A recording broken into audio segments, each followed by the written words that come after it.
depois. O que eu tô prometendo é um remédio amargo agora. Ó, é difícil e depois de aplicar, nós vamos conseguir ter um horizonte melhor lá na frente. Eu tô chamando as pessoas para um sacrifício para salvar o Brasil.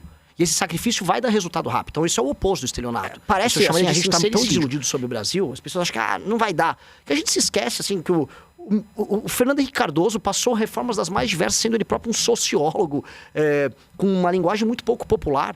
Já houve presidentes capazes de fazer grandes reformas e sem precisar se tornar, vamos dizer, um total escravo. Eu queria perguntar sobre economia agora, outro assunto evidentemente muito importante nessa campanha. Na semana passada, a Folha fez uma reportagem mostrando que entre as propostas que o Flávio Bolsonaro deve ter para o seu eventual mandato seria que o reajuste da inflação, o orçamento da educação, saúde e previdência seria feito apenas pela inflação, não mais com ganho real. Ele negou, disse que não tem nada disso, mas a gente sabe que essa discussão existe e é séria. Qual a sua avaliação, qual a sua opinião sobre isso? Os patamares, os pisos constitucionais de educação e saúde seriam revistos e reajustados de que maneira e de que tipo, qual seria também o reajuste da aposentadoria, se seria ligado ao salário mínimo como é hoje, por exemplo? O que o senhor propõe sobre isso? Eu adoro essa discussão. Essa discussão é uma delícia porque o senhor Flávio Bolsonaro gosta de se comparar ao Milei. Ele falou que vai fazer uma tesourada, aí quando ele é instado a falar uma proposta, ele não fala nenhuma. Ele foi recentemente num evento falar que não tinha proposta. Não vou falar porque eu vou perder minha popularidade falando isso. Pois bem, todo mundo sabe que se você quiser fazer uma política fiscal séria, você vai ter que começar fazendo ela pelo lado da despesa. Nós vamos precisar fazer pelo lado da despesa. Ponto. E a gente vai conseguir só resolver a curva que está estourando da dívida e depois resolver juros e até tributação, taxa, alíquota de impostos, se a gente fizer essa reforma fiscal. Ponto. Então todo mundo que prometer que vai baixar imposto, como o Flávio fala, sem endereçar essas questões que você mencionou, Zanin, é estelionato eleitoral. Ele não vai fazer. Ele tá mentindo. Ou ele vai fazer, vai botar um ministro da Fazenda ali, um posto Ipiranga, e vai fugir do assunto durante a período da eleição. Eu não vou deixar ninguém fazer isso. Do Lula ao Flávio. Vai todo mundo ter que discutir essas questões, porque é importante para as pessoas. As pessoas precisam entender que o reajuste... Mas qual que é a sua proposta? Eu não entendi. Vou ser claro. Tá. A nossa proposta, diferente dos demais, ela já está protocolada. O deputado Kim Kataguiri, que é o nosso deputado, já protocolou uma PEC, já está em processo de coletar assinaturas. Então, comigo não tem estelionato eleitoral. E a proposta é boa. O Brasil é um dos únicos, talvez o único país do mundo, que ele reajusta aposentadoria, BPC, que é um benefício específico aqui, pelo ganho real do salário mínimo. São coisas diferentes, você tem que reajustar a aposentadoria, como todos os outros países do mundo fazem, pela inflação. Se um presidente falar agora, eu vou dar um outro reajuste, vamos dizer, de 4 em 4 anos você reajusta a aposentadoria para cima, legal, pode fazer. Mas esses gatilhos automáticos com o salário mínimo fazem o seguinte, você aumenta o salário mínimo de um lado, e aí o trabalhador, subiu o salário mínimo, subiu minha aposentadoria. Só que do outro lado isso vira inflação. E é por isso que nós já percebemos, e todo mundo já percebeu, que supostamente estamos em pleno emprego, mas as pessoas sentem que elas estão mais pobres. Por quê? O custo dessa operação fiscal doentia que o Brasil tem está gerando isso. Então não adianta eu falar, fica tranquilo, eu vou reajustar tudo pelo salário mínimo. Aí eu tomo de você pela inflação e pelos juros. Não funciona. Não adianta a gente ficar enganando o eleitor. O Milei na Argentina, ele foi muito honesto. Eu vou fazer um monte de reforma, algumas pessoas vão falar que vai doer, mas o remédio é amargo. A solução... Ele é um modelo pro senhor, Milei? Nesse sentido, sim. Até porque ele comete esse sincericídio. O que eu não vou admitir é estelionato eleitoral. Eu vou falar pro cidadão brasileiro, vou precisar fazer essas reformas. Deixar o Brasil praticamente quebrar agora. Vai precisar ser feita uma série de reformas. E mais do que essa, vai ter que mexer na Previdência, vou mexer nos privilégios do funcionalismo, vamos mexer em Zona Franca de Manaus, sim.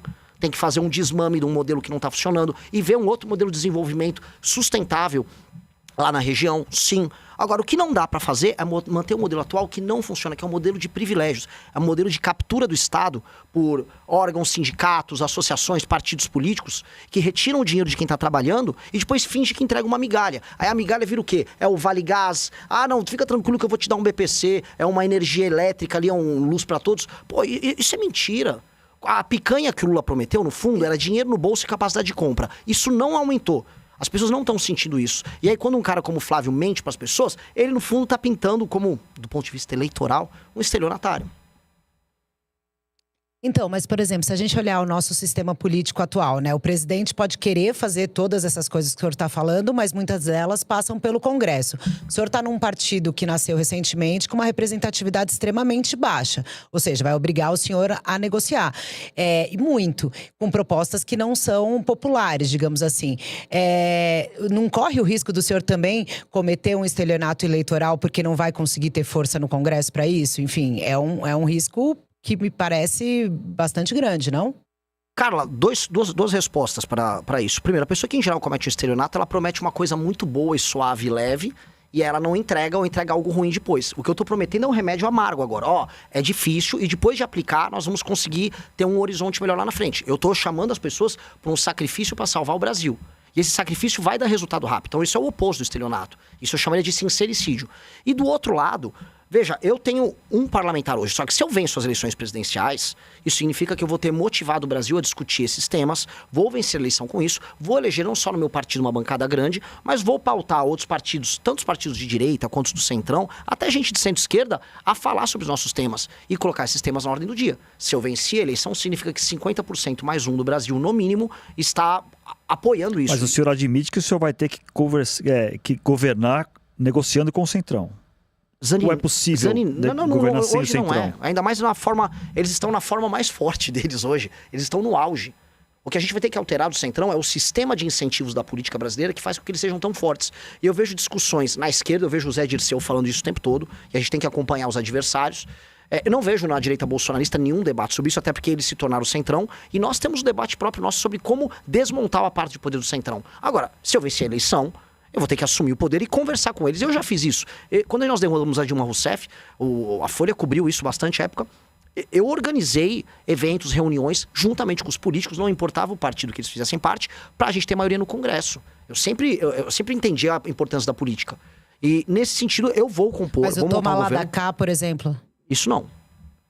Um exemplo que eu posso te dar concreto. O que eu preciso demonstrar para um político do Centrão é... Se eu tô no Ceará e eu tenho deputados do Centrão na base no Ceará, eu não vou fazer ele roubar uma emenda no Ceará. Mas o que eu vou fazer é... Vamos agora libertar Santa Quitéria? Vamos fazer uma operação juntos para devolver Santa Quitéria para a própria população? Você vai compartilhar comigo dos louros políticos. A vitória política, o capital político, que é uma moeda, esse eu compartilho. Agora, capital financeiro, não. Capital financeiro virou uma regra de preguiçoso. E assim, eu vou comentar uma outra coisa. Parece, assim, a gente tá tão desiludido sobre o Brasil, as pessoas acham que não vai dar. Que a gente se esquece, assim, que o Fernando Henrique Cardoso passou reformas das mais diversas, sendo ele próprio um sociólogo, com uma linguagem muito pouco popular. Já houve presidentes capazes de fazer grandes reformas e sem precisar se tornar, vamos dizer, um total escravo. As dificuldades existem. No médio prazo, a gente tem que superar elas com um novo modelo. E se vocês quiserem, eu tô aqui para debater, posso falar qual é o modelo que eu acredito. Mas dá para fazer. Dá para fazer e dá para fazer o convencimento sem o toma lá da cá. Nós estamos há 11 anos sem entrar nesse jogo sujo. E eu não vou entrar agora. Nem tô aqui para isso. Aproveitando que o senhor citou a direita bolsonarista agora há pouco, o senhor daria anistia pro Jair Bolsonaro, se for eleito? Eu só dosimetria. Esse assunto é um assunto... Só dosimetria, ou seja, reduzir a pena. Reduzir a pena. Anistia jamais. Não, porque não só ele, como todas aquelas pessoas que cometeram crimes, que assim, tem um dia 8, que esse assunto ele é muito complicado, porque a gente tá falando para torcidas organizadas e todo mundo quer uma resposta simples. Então até a torcida organizada da esquerda, democracia, não sei o quê, isso foi o maior crime... Calma aí, muita gente não teve direito a um julgamento, teve gente que não tinha nada a ver e foi presa. E teve audiências coletivas e audiências que a gente está falando de direito penal do inimigo. Aliás, um parênteses. Direito penal do inimigo, quem implementou foi o senhor Alexandre de Moraes de uma maneira torta, sem passar pelo processo constitucional. Ele literalmente tratou os bolsonaristas como inimigos, retirou prerrogativas deles e entregou um direito rápido e muito rígido contra eles. Muitas pessoas ali, ao não ter o mínimo do direito de defesa, essas pessoas têm que ter uma dosimetria para resolver a pena. Isso dia 8. O Bolsonaro, sobre a conspiração dele, sobre o atentado dele contra a democracia... Veja, eu não sou bolsonarista. Eu sei o que o Bolsonaro tentou fazer. Qualquer pessoa racional que leu as provas sabem. Agora, o Bolsonaro também teve parte do seu direito de defesa mitigado? Sim. Então, quando a gente traz essas nuances para a mesa... Só o parlamento, por isso que o projeto da dosimetria é interessante, é capaz de resolver, porque se tornou um conflito entre o antigo executivo e o judiciário. E tem ego no meio, tem projeto político. Isso aqui seria um projeto, e por isso que eu gosto da dosimetria, para pacificar essa relação. Agora, uma coisa é pacificar e outra é puxa-saco do Bolsonaro. O Caiado, primeira coisa que eu vou fazer é soltar o Bolsonaro. Entendi, Caiado. eu já sei que você ama muito o eleitor do Bolsonaro, entendeu? Vamos pular esse puxa-saquismo, vamos ser prático. Vamos fazer o que é justo. Houve pessoas... Ninguém estava dentro do plenário da Câmara dos Deputados participando de uma invasão teletransportado. O Superman não colocou essa pessoa lá voando. Essa pessoa sabia que ela estava invadindo um prédio público e ela sabia o que ela queria quando ela estava na frente de um quartel pedindo o artigo 142. Aquela pessoa invadiu aquele prédio público. O que eu falo pro bolsonarista é, se fosse alguém do MST, você ia pedir as penas mais duras para aquela pessoa.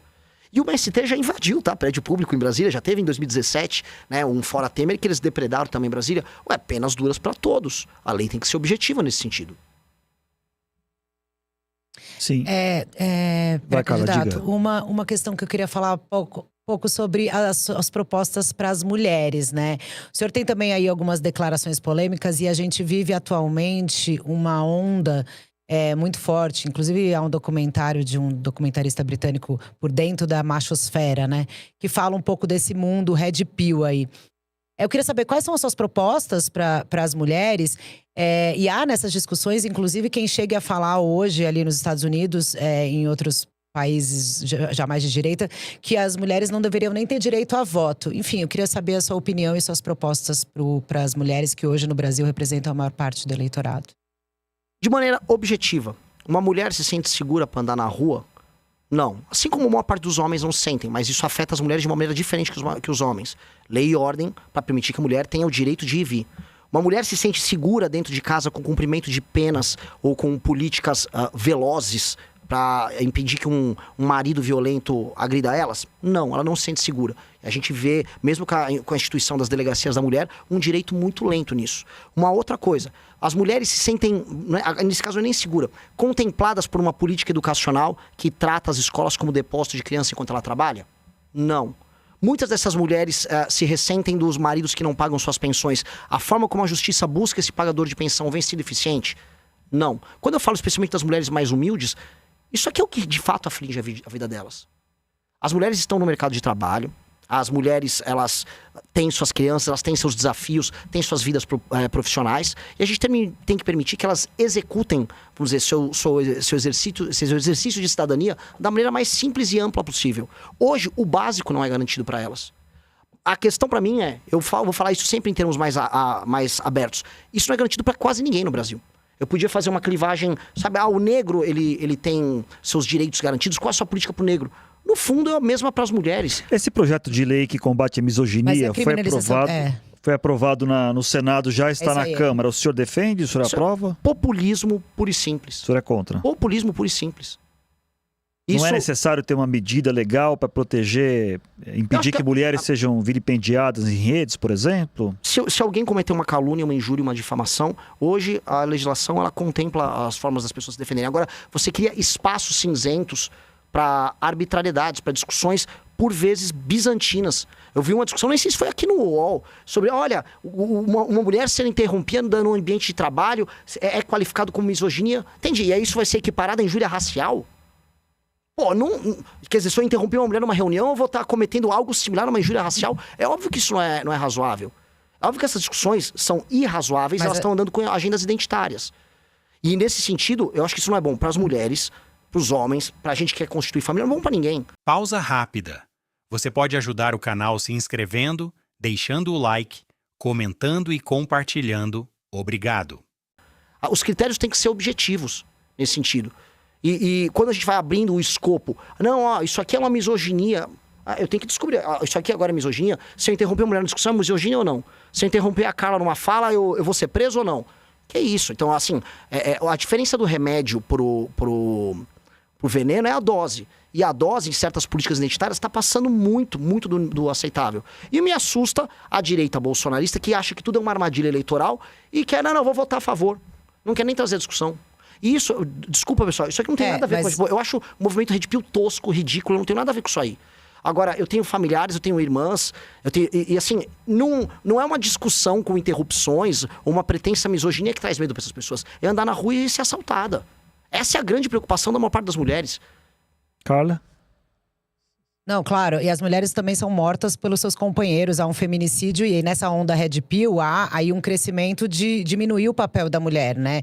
Então, por exemplo, eu queria saber a opinião do senhor em relação ao caso do influencer, que é o policial rodoviário federal, que chama Café com Meu Pai, acho que o senhor deve conhecer a história, ele foi indiciado agora por falas misóginas. Então, eu queria saber se a senhora acha que é certo o indiciamento. E aí, só para concluir a minha pergunta, a pergunta do Zanini em relação ao PL da misoginia, o senhor não acha que se colocasse nesse PL justamente esses critérios do que é, o que não é, não poderia ser uma solução? Veja, eu não vou ficar na posição de advogado do influencer Café com Meu Pai. Até fui ver o caso dele ali, ele é um bolsonarista, eu acho, ele nem gosta da gente. Então, eu nem sei, eu sei que o conteúdo dele é voltado pra mulher e o público dele é público feminino. E aí é uma questão dele com o público dele. Eu acho que nenhuma mulher foi obrigada a ver o conteúdo dele. E não acho que, a não ser que ele tenha realmente cometido um grande crime, eu não acho que ele deva ser alvo de perseguição. Eu realmente não sei. Existe algum conteúdo absolutamente misógino ali? O que eu sei dele, até pelas estatísticas das redes sociais dele, é que mais da metade do público dele é composto de mulheres. Não sei que essas mulheres sejam masoquistas. Mas é que, infelizmente… Pera só um pouquinho. Mas a gente vai dizer pra elas o que elas podem ver ou não. Ah, entendi. Aí elas não têm capacidade de julgamento. É que são todas mulheres maiores de idade, de classe média, aceitando seguir um influenciador. Eu não quero me colocar aqui como um defensor do Café com Seu Pai, porque eu nem sei direito qual é o conteúdo dele. Acho que é um conteúdo de relacionamento. Agora, é esse nível de tutela que a gente quer ter? Essas moças, todas maiores de idade, responsáveis, elas podem votar. Só que elas não podem ver um conteúdo sobre relacionamento. Entendi. Pô, a gente realmente acha que essas pessoas são umas idiotas. Eu vou ter que fazer um intervalo rapidinho pro pessoal de televisão e a gente continua aqui no YouTube com a entrevista e a televisão volta daqui a pouquinho. Carla, você ia falar, mas você ia emendar? Não, eu só queria completar, Renan. É que eu acho assim, claro, são mulheres adultas, mas é que a gente tem um machismo estrutural enraizado e nós temos mulheres machistas, é evidente. É uma questão cultural mesmo. O senhor acha que isso também não tem que ser atacado? Então vamos criar filhos machistas que vão continuar agredindo mulheres e mulheres que vão continuar agredindo a ser subvenientes aos maridos? O senhor acha que a gente não tem que eu não entendi tentar o ponto, evoluir como sociedade? Eu não entendi o ponto, assim… Então, que as moças que seguem esse cara, eu não sei o conteúdo dele. É um conteúdo sobre relacionamento. É o básico que eu sei. Não vou ficar assumindo o papel de advogado e influenciador. Agora, me parece que um cara que tem centenas de milhares de seguidores, ou, né, o que você está me escrevendo é um monte de mulher masoquista, ou nós estamos adotando um critério muito subjetivo do tipo, há um machismo estrutural, e aí essas mulheres não podem acompanhar o conteúdo dele. É um conteúdo que a elas, veja só, é proibido, porque senão elas podem reproduzir um machismo. Eu acho isso profundamente autoritário, acho isso profundamente vago e profundamente perigoso. Agora, deixa eu fazer uma pergunta mais sobre a relação da sua campanha e da sua candidatura com esse público feminino. Claramente, o seu público prioritário nesse momento, o senhor já falou isso em algumas entrevistas, são jovens, ali, né, de 20 a 30, até 30 anos talvez, e majoritariamente homens. Essa certa dificuldade com o público feminino que o MBL tradicionalmente teve, que talvez o senhor tenha também na sua pré-candidatura, o senhor acha que tem alguma relação com alguns episódios aí pelos quais o senhor foi acusado no passado? Acho que o mais notório deles, embora não seja o senhor diretamente a pessoa que falou aquelas frases famosas, foi o Arthur Duval, vulgo Mamãe Falei, né, naquela célebre viagem à Ucrânia, frases que eu acho que não preciso nem repetir aqui, mas o fato é que o senhor estava na viagem também, o senhor estava do lado dele, não sei se o senhor ouviu ele falando essas frases, mas enfim, o senhor acha que tem alguma resistência, esse passado de algumas críticas a comportamentos com mulheres pode, de alguma maneira, influenciar nessa dificuldade que o senhor pode ter na campanha e se o senhor aceita e admite que cometeu alguns exageros e alguns erros com esse público no passado? Não é. É que o fenômeno da direita em rede social, ele é bem especial. Todo fenômeno de vanguarda à direita, ele tem de ser mais jovem e mais masculino. Foi assim com o Bolsonaro, foi assim com o Trump, foi assim com o Milley. Para dar 3 exemplos aqui. Todo fenômeno de esquerda, de vanguarda, jovem, ele costuma ser mais feminino, mais gay, com mais minorias. Isso na política contemporânea. O que acontece? Quando o MBL ele estava mais inserido, inclusive, no conjunto geral da direita, bolsonarista, até, por exemplo, 2019, nosso público feminino e masculino era completamente equilibrado. Nós tínhamos uma participação de mulheres mais velhas bem maior. Mulheres mais novas nem tanto, porque elas estavam mais à esquerda. Isso no mundo todo, tem inúmeros estudos sobre isso. Quando nós rompemos com o universo do bolsonarismo, ali em 2019, aí nós ficamos apenas com o público mais jovem. que é um público de vanguarda, que vai ser mais masculino. Só rapidinho, nós voltamos com a televisão já, tá? A gente tava, o pré-candidato está falando sobre eventuais dificuldades que a candidatura dele tem com o público feminino. Desculpa, interrompi o senhor. Pode concluir, por favor. E isso é uma condição de um processo de crescimento. Quem começa como vanguarda na direita, em geral no mundo, é isso. E você não tem vários Artures Duval fazendo áudios nesses lugares. O caso do Milei é um caso específico, o caso do Bolsonaro específico, o caso do Trump específico, e é o nosso caso também. O que está acontecendo agora é a famosa regressão à média, no caso das mulheres. O número de seguidores nossos feminino vem aumentando bastante e o nosso apelo junto a esse universo começa a subir. Várias lideranças nossas têm um público feminino igual ou maior do que o masculino. Isso é parte de um determinado processo. Mesma coisa eu posso falar, por exemplo, o processo que o Mandami passou em Nova York. Ele quase não tinha um eleitor masculino. Ele passou por um processo também de conquista ao longo do tempo. Isso é parte do jogo, isso é parte de um processo de novidade política. Eu volto a colocar, a gente vai pegar um público intelectualmente muito curioso, a gente vai pegar um público muito aberto a novas tendências, novas linguagens na internet. Mas só para fechar esse tema feminino, digamos assim, o fato do Arthur Duval continuar no MBL, no Missão, ser uma pessoa importante, da sua confiança, participar da sua campanha, pode de alguma maneira prejudicar o senhor junto ao eleitorado feminino, o senhor acha? Não sei, mas eu não vou abandonar um amigo se isso me prejudicar eleitoralmente, porque eu acho que ele é uma pessoa muito valorosa, ele errou, ele já se desculpou pelo erro dele, e ele foi cassado não por conta disso. Ele teria cargo no seu governo, por exemplo? Não sei se ele teria saco para ser o ministro, não acho que não é muita pegada dele não. O Arthur ele tá agora num processo de construção de lideranças, ele tá rodando o Brasil, ajudando a formar novos líderes. Não é uma discussão que a gente teve. Aliás, ampliando essa pergunta, com quem que o senhor governaria assim? O seu ministério seria o quê? Seria um ministério formado por quem? Por pessoas do Missão /MBL? Ou pessoas de outros partidos? Ou eventualmente técnicos? Como é que o senhor montaria a sua equipe? Essa é uma pergunta sensacional. Eu gosto muito disso, porque tem uma coisa legal nesse fenômeno que eu estou descrevendo, que assim, as melhores cabeças das novas gerações estão vindo pra gente. Então eu pude palestrar em Stanford, em Harvard, em Yale, para estudantes brasileiros. Todo mundo conhece o projeto, homens e mulheres ali, inclusive. A galera nas melhores faculdades no Brasil, mesmo numa cidade humilde, pobre, quando tem um jovem interessado em política, esse jovem gosta da gente. Então, há muito material humano interessante nas melhores empresas, nas melhores faculdades, gente com startups, gente que trabalha com tecnologia, disposto a participar conosco, que enxerga a gente como um governo de disrupção e que vai participar, não só participando da parte de propostas do Livro Amarelo, mas participaria de um governo. O que eu não vou fazer, assim, de iniciar, eu não vou querer chamar um medalhão para falar que eu sou validado por um medalhão. Até porque o medalhão hoje está desatualizado para o que a gente precisa fazer. Se eu chamar um medalhão para falar de SUS, eventualmente ele não vai entender o impacto que machine learning, inteligência artificial vai ter no SUS. A gente vai fazer uma revolução no SUS. E a gente tem que trazer pessoas jovens para participar disso. E quando jovens, não só jovem de idade, jovem de cabeça. A gente vai entender assim, se você tiver prontuário único no SUS, se você tiver uma centralidade para você obter os dados sobre as pessoas, sobre as enfermidades, você vai poder gerir estoque, você vai poder ter uma capacidade preditiva sobre o avanço de determinadas doenças, que é sensacional. Eu não sei se um medalhão na área da saúde está pronto para essa discussão, porque isso é uma discussão de vanguarda na China, discussão de vanguarda na Inglaterra. Salvador, falam muito do Bukele sobre a parte de segurança. Salvador está fazendo uma revolução nessa área. Eu vou querer saber quem são as pessoas para trabalhar comigo nisso. E essas pessoas já existem. Então, seria um governo que eu vou procurar talentos novos. E essas pessoas já existem, para ser bem claro, para participar de soluções novas para o Brasil. Carlos? Agora, pré-candidato, em relação à proposta de meio ambiente, o senhor falou esses dias que eu estava assistindo também, criticando o STF, sobre uma interferência, né, na questão do licenciamento ambiental. Eu sei que o senhor está se diferenciando aí do ex-presidente Jair Bolsonaro, mas a gente teve, na época do governo dele, aquela reunião em que o então ministro do Meio Ambiente, Ricardo Salles, disse que era para aproveitar o momento para passar a boiada que essa questão do licenciamento, nessa questão do licenciamento ambiental. O senhor falou que é uma questão também que, na sua visão, pelo que eu ouvi, atrapalha o desenvolvimento de obras. Mas e a questão do meio ambiente, mudanças climáticas, tudo isso que a gente está vivendo? Assim, pelo que eu sei, o senhor não é um terraplanista, né? O senhor acredita nas mudanças climáticas? Enfim, como é que o senhor junta essa necessidade de destravar licenciamentos ambientais com o cuidado com o meio ambiente? Carla, eu realmente acredito em mudanças climáticas.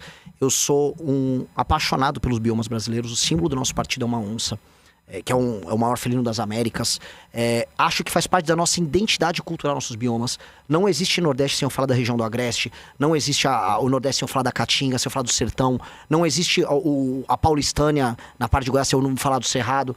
Eu sou um defensor do agro, sou defensor do avanço das fronteiras agrícolas, mas sou defensor do Código Florestal e de uma relação saudável entre o agro e a nossa parte, vamos dizer, dos nossos setores produtivos, o desenvolvimento de uma infraestrutura séria num país muito pobre sem infraestrutura, isso impacta o custo do Brasil, e a defesa desses biomas. Se a gente defender, basicamente, lei e ordem e aplicação do nosso Código Florestal, que é o mais avançado do mundo, e das grandes nações, de longe é o mais avançado, né? Falar em mata ciliar com a sofisticação que a gente fala nessa parte ambiental, a gente não vê em nenhum outro lugar.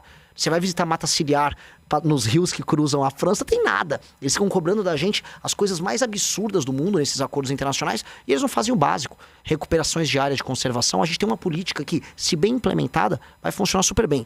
O que não pode acontecer é a defesa do meio ambiente ser utilizada como um mecanismo de lobby internacional para a sabotagem do Brasil como um player comercial internacional. E aí a gente pega o PSOL entrando no STF, junto com ONGs que recebem dinheiro dos nossos concorrentes diretos, para sabotar avanços da infraestrutura brasileira. Isto é sabotagem. Nós não podemos aceitar sabotagem. Sabotagem não pode ser aceita. E aí ainda tem um outro elemento que ninguém gosta de falar. A esquerda gosta de comprar a agenda ambiental. Não, nós somos ambientalistas. A maior parte dos crimes ambientais acontece nas cidades. E o principal deles é a ausência de saneamento básico. E quando a gente fala em investimentos em saneamento básico, em cobrança aos prefeitos sobre isso, todo mundo fecha o bico. Ninguém está falando, por exemplo, a calamidade de saneamento básico que existe nas cidades pequenas ao redor do Brasil. E que isso afeta, de maneira bem clara, os lençóis freáticos, as pessoas tomam água com coliformes fecais. Isso também é meio ambiente, só que as pessoas se esquecem disso. O marco do saneamento foi duramente combatido. Duramente combatido. E ninguém... né? Isso não é meio ambiente. Isto é meio ambiente. Eu volto a colocar, as maiores violações e crimes contra o meio ambiente no Brasil acontecem em território urbano. E isso é jogado de lado, porque não é a historinha que querem contar. Querem contar assim, existe a nossa Amazônia, muito bonita, existe o agricultor malvado.